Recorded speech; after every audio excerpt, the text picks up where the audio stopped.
guys, welcome back to my channel. Before we get to the video, please hit like and subscribe button so you can help my channel to grow. Now let's get into the video.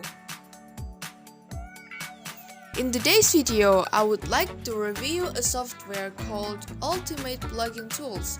This software will help you to move your VST plugins to another folder or disk without completely moving the plugin. But how? This app lets you move all of them, but they leave a shortcut to the new folder in the previous folder. Got it? So technically, your FL Studio will still identify your plugin as if it was never moved anywhere else, which make it very helpful and easier than the manual file moving process. And another benefit is that you can still use the plugins that would only work if you put them in the system disk, which is really helpful when you have a standard device like me. I will show you how the app works in the next video, so I will only show the overview of the app in this one. Now another question arises, how did you get the software, you ask me? Well, to be honest, this is not an easy software to get, so I will put a download link in the description. Now let's take a look on the software. Okay, first let's open it, and now click yes. If you don't, it won't be opened. And here it is.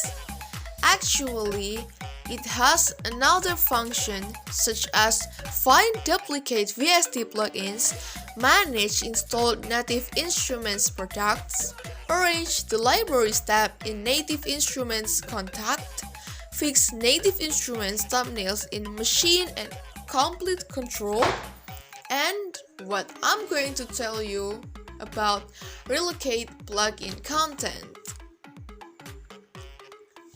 And by the way, you can see in the details that it's not only limited to plugins, which is really good. That means you can also move another software that is really not the VST plugins, such as maybe Adobe Photoshop, which I will show you in the next video, okay?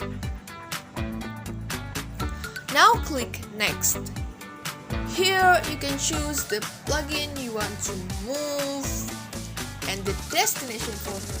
Hey, they even have a user guide for you, plus it's offline. Great. Now my laptop won't get freeze or anything because I open so many apps right now. And here is the funny part. Now I have to choose a random file so I can proceed to the next page, and it would be failed. The process would fail. But that's okay, because I will show you how the software really works in the next video.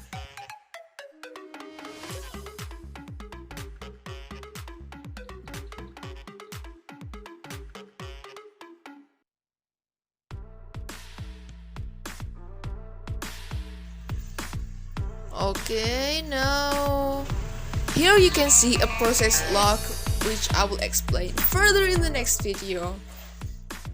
And I think that's enough for today. Don't forget to hit the subscribe button. Thanks for watching, and I'll see you next time. Bye!